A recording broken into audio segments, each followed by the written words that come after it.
요즘 우리나라 불교계에서는 천도제가 상당히 핫하죠. 그래서 우람분절에도 천도제 지내듯이 법회를 진행한다든지 절절들마다 천대조 한다고도 난리들입니다. 그런데 저는 천도제라고 하는 거를 여러분들한테 별 의미 없다 이렇게 말씀드렸잖아요. 근데 사실은 불교계에서 천도제가 완전히 의미 없는 것이 아니라 지금 하고 있는 천도제가 잘못된 것이고 실제로는 천도제가 불교에서 중요한 의미를 갖고는 있습니다. 그래서 오늘은 천도제에 대한 말씀을 드리려고 하는데, 보통 우리가 천도 그러면은 돌아가신 분을 좋은 데로 보내드리는 거, 이런 식으로 생각들을 많이 하고 있어요.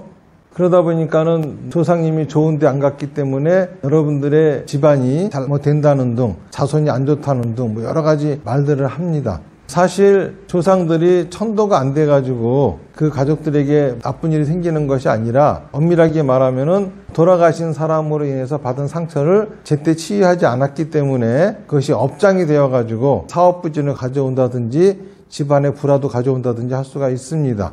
그러니까 그거는 업장의 문제이지 결코 죽은 사람의 영혼의 문제가 아니다라고 하는 겁니다.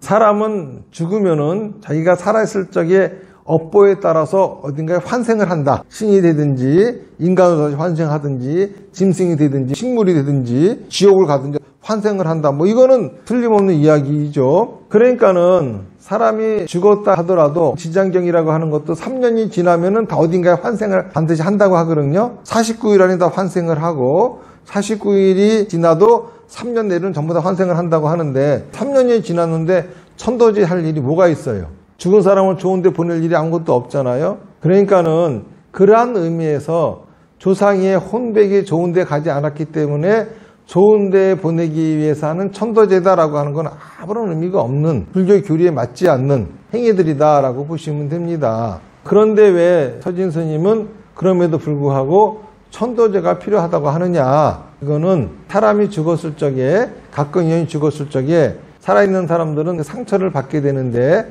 그 상처를 치유하지 않으면은 업장이 생겨요. 업이라고 하는 것은 인도말 카르마를 번역했다 그랬죠. 카르마라고 하는 말은 순수한 우리나라로 바꾸면 지시예요. 불교에서는 삼업을 얘기하죠. 신업, 구업, 의업, 몸으로 하는 짓, 입으로 하는 짓, 마음으로 하는 짓입니다. 그러니까는 곧 생각과 말과 행동이 되는 거죠. 그리고 불교에서는 또 부처가 되는 것을 방해하는 세 가지 장애를 얘기합니다. 3장이라 그래요.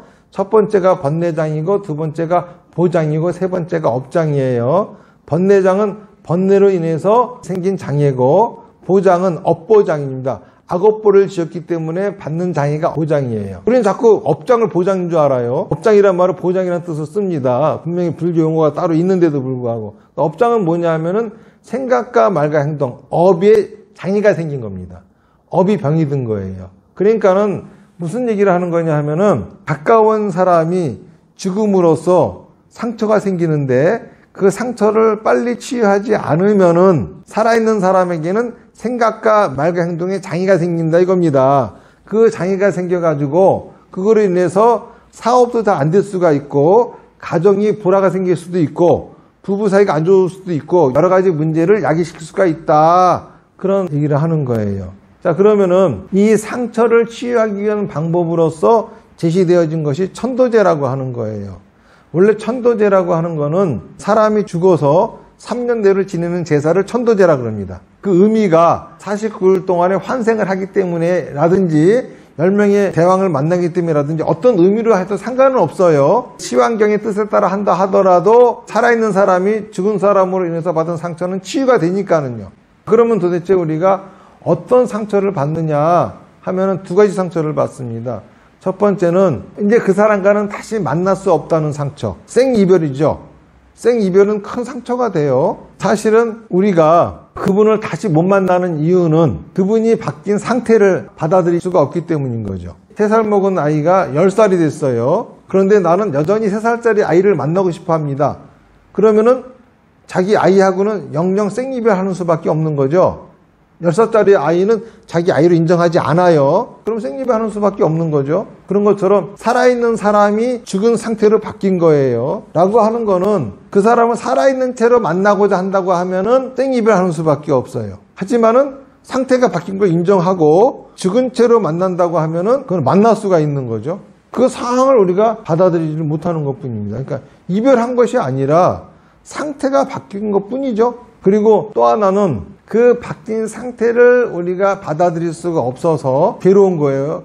그럼 그 상처의 치유는 죽은 상태를 받아들일 수 있게 만들어서 다시 죽은 사람과 재회할 수 있게 해준다면은 그 상처는 치유가 되겠죠. 그것이 바로 살아있는 사람과 이별하고 죽은 사람과 재회하는 기간이 3년이에요. 3년간 49제, 100일제, 1년, 3년의 제사를 지냄으로써 그 의미가 살아나게 되는 거죠. 근데 그것도 아무 뜻도 의미도 모르고 왜 하는지도 모르고 그냥 제사를 지내드려야 좋은데 간대. 근데 나는 바빠. 그러니까 절에다가 돈만 주고 스님이 좀 해주세요. 이게 되겠습니까? 일주일에 한 번씩 제사 지내라고 하는 거는 일주일에 한 번씩 그분에 대한 생각을 하라는 소리거든. 49일 동안 100일 동안은 돌아가신 분의 생각이 끊어지지 않게 해야 되고 그 날이 되면은 세상 없어도 그분을 만나러 와야 되는 거거든. 그런데 죽은 귀신 좋은 데로 보내기 위한다고 하면 꼭 내가 뭐 갈 필요가 있나? 돈만 보내주고 어차피 스님의 주문처럼 쭈글쭈글 해드리는 거 가지고 그냥 좋은 데 갈 텐데 꼭 내가 거기 갈 필요가 있나? 이런 식의 생각들을 하니까는 큰아들은 회사가 바쁘고 둘째 아들은 뭐가 어쩌고 저쩌고 결국은 시간 넉넉한 할머니 혼자 앉아가지고 졸다가 아이고 스님 감사합니다 그러고 갑니다. 그런 49제가 무슨 49제입니까? 그런 거 해서 뭐 하는 거야 도대체? 그러다 보니까는 해봐도 별 의미가 없거든. 그러다 보니까는 이제 저는 49제도 안 지내고 이런 추세로 이제 돌아가는데 우리 절에서는 그렇게 안 해요. 49제 지내게 되면은 가족이 전체 참가하라 그러고 될 수 있는 한 참가 안 하면은 그 사람이 잘못된 사람이죠. 시간도 가족이 다 같이 참가할 수 있는 시간대로 정해드리고 직장 가야 된다 그러면 저녁 시간에 지내기도 하고 다 같이 모이는 시간이 제일 중요한 거니까는 그 다음에 반드시 다 편지를 써오게 합니다. 그러면 이 사람이 편지를 쓰려고 하다 보니까 일주일 내내 돌아가신 분에 대한 생각을 해요. 그리고 편지를 또 앞에 와서 읽게 만듭니다. 그러면 그 사람이 읽는 편지를 가족들이 다 들어요. 그러면은 처음에는 가족들이 다 들으니까는 자기 나름대로 이사옥으로 써가면서 평범한 편지를 씁니다. 요것이 이제 7번 쓰라고 하면 한 2번 쓰면 재료가 다 떨어졌어. 그러니까 이제 속마음을 드러내기 시작합니다. 그러다 보면은 큰형이 아버지한테 읽는 편지를 둘째가 들으면서 우리 형은 저랬구나. 막내가 들으면서 우리 형은 저랬구나. 또 둘째 아들이 아버지한테 읽는 편지를 들으면서 또 다른 형제들도 쟤는 저랬구나. 각자 만난 아버지가 다른 아버지거든요. 똑같은 아버지가 아닌데 다 착각을 하고 있었던 겁니다. 그러면서 형제들이 서로 사이가 나빠진 것도 화합을 하고 뜻을 모으고 집안이 편안해지는 쪽으로 갑니다. 우리 절에서는 49제를 그렇게 지내드려요. 그렇게 안 한다 그러면 오지 마라 그래요. 다른 절 가라 그러고 지내주지도 않아요. 이렇게 해야 상처가 치유가 되는 거예요. 그 다음에 또 하나 어떤 상처가 남냐 하면은 그분은 돌아가셨기 때문에 내가 아무것도 해드릴 게 없구나. 그분한테 받은 사랑이든지 뭐든지 사랑을 못 받았다 하더라도 뭔가 그래도 더 해드리고 싶은데 이제는 아무것도 해드릴 수가 없구나 라고 하는 그러한 상처가 남아요. 그런데 뭘 할 수 있냐 하면은 죽은 사람은 나하고 인연을 이어갈 수가 없어요. 그 죽은 사람과 나하고 인연을 이어가려면 나밖에 할 수가 없습니다. 그러니까 그 인연을 이어가게 하기 위해 가지고 그분의 이름이 허공을 안 떠돌게 하기 위해 가지고 위패를 만들죠. 패에다 이름을 새겨서 그리고 계산날 기일만 되면은 그분을 추모합니다. 그러면서 그 인연을 놓지 않고 내 생이 닿을 때까지 돌아가신 우리 아버지, 어머니와 나는 인연을 지속해 나가는 거죠. 나밖에 할 수 없는 거예요. 이런 거를 함으로써 상처가 치유가 되는 겁니다. 그러니까는 3년 동안이 아니면은 지낼 수 없는 것인데 원래는 요즘은 제대로 안 하는 사람들이 많아요. 사무제 탈상했었고 49제 안 하는 사람은 투성이고 사실 그때 누구나 다 상처를 받습니다. 상처 안 받는 사람은 하나도 없어요. 자기 부모님이 돌아가셨는데 어떤 성인군자 하더라도 부처님이라 하더라도 상처를 받습니다. 그런데 하물며 중생들이 상처를 안 받을 사람은 없어요. 근데 처음에 돌아가셨을 적에는 먹먹하고 얼떨떨하고 이것이 시간이 지나면서 업장이 되어버려요. 상처가 점점 굳어가면서. 그러면은 그 사람들의 생각과 말과 행동 속에 이상한 병이 생겨가지고 이상한 짓을 합니다. 그것이 가정을 안 좋게 만들 수도 있고 자기가 하는 사업을 안 좋게 할 수도 있고 자기 건강을 쓸 수도 있고 때에 따라서는 정신병을 갖고 오게 할 수도 있고 그렇기 때문에 그런 분들은 제가 하는 업종소멸 프로그램 가지고 잘 안 돼요. 제가 업종소멸 프로그램 가지고 사람들을 치유했는데 안 되는 사람들이 있더라고. 그래서 그 사람들이 왜 안 되나 궁리해 보니까는 다른 게 아니라 돌아가신 분으로 인해서 받은 상처 그것이 치유가 안 된 사람들 물론 다 업장이 생기는 건 아니에요. 그것도 어떤 사람들은 스스로 잘 치유하는 사람도 있어요. 그런데 시유가 안 돼가지고 업장으로 남았을 경우에는 업장 소멸 프로그램 가지고도 안 되더라고요. 그래서 제가 고안해낸 게 1년간의 천도제를 지내는 거예요. 일주일에 한 번씩 제사를 지내면서 편지를 써서 와서 읽게 하고, 한 달 지나서 또 한 번 하고, 2달 지나서 한 번 하고, 3달 지나서 한 번 해가지고 해뒀더니 깔끔하게 없어지는 것을 봤습니다. 사실 제가 지내지 말라고 하는 천도제는 죽은 사람의 무슨 영혼이 어쩌고 저쩌고 해가면서 그들을 좋은 데 보내는 천도제 따위는 할 필요가 없어요. 하지만 그 상처로 인해 가지고 업장이 생겨서 지금 자기가 굉장히 힘들고 어려운 삶을 살고 있다고 하면은 반드시 해야 됩니다. 그런데 그 천도제는 지금 여러분들이 다니는 절, 그 스님들이 하는 방식으로는, 또 무당이 하는 방식으로는 절대 할 수가 없어요. 그러니까는 하고 나도 자꾸 또 하게 되는 거야. 그러니까 그런 분들이 있으면은 저한테 찾아오셔야 됩니다. 올바른 정법을 가지고 제대로 된 천도제를 해야 되는 거예요. 그래서 우리 절에서는 만약에 천도제를 지낸다 그러면 10번을 해요. 일주일에 한 번씩 해가지고 7번을 해주고, 근데 할 적이 그냥 하는 게 아닙니다.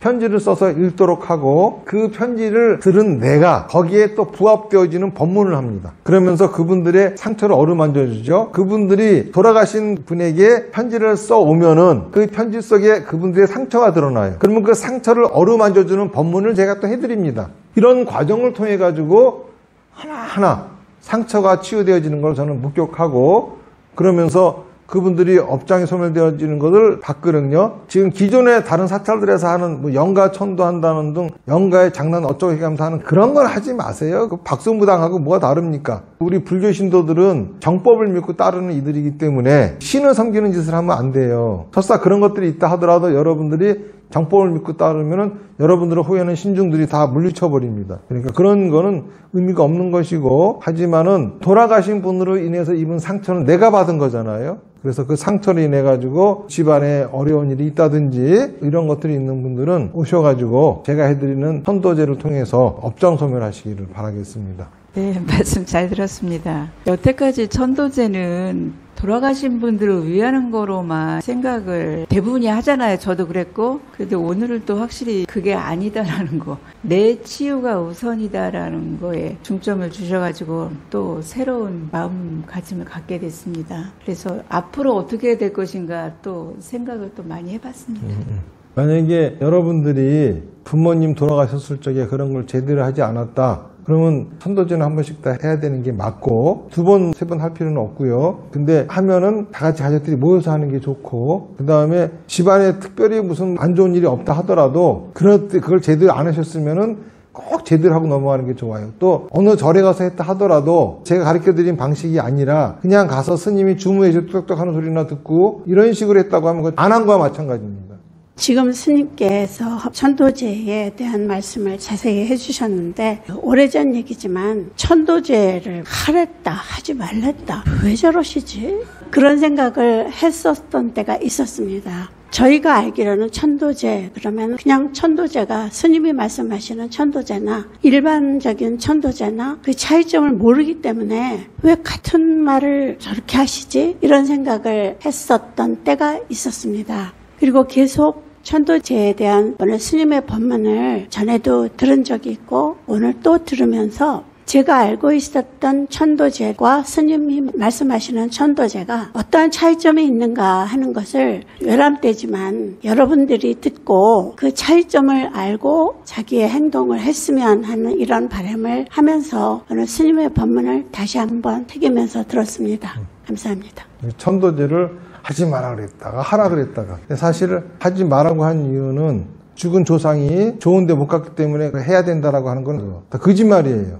하지만은 분명한 거는 누군가가 죽으면은 상처를 받는다고 하는 거는 분명해요. 그리고 그 상처는 당연히 시간이 지나서 아무는 경우도 있지만은 시간이 지나도 아물지 않고 더 깊은 상처가 되는 경우가 있습니다. 이런 경우에 업장이 생기는 거거든요. 그러면 이 문제는 해결해야지 어떡할 거야. 병이 걸렸으면 치유해야지. 그럴 적에 진짜 천도제가 필요한 거죠. 죽은 사람을 좋은 데 보내는 것이 아니라 살아있는 사람의 상처를 치유하기 위해서 해야 하는 겁니다.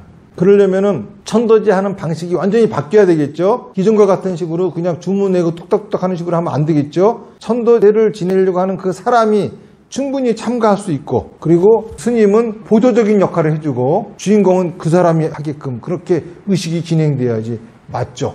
그래서 우리 절은 보름법회도 그렇지만은 신도도 앞을 가로막지 않죠. 스님이 옆으로 비켜서 주죠. 그리고 제사 모든 거 지낼 적에도 직접 부처님을 마주하게 하죠.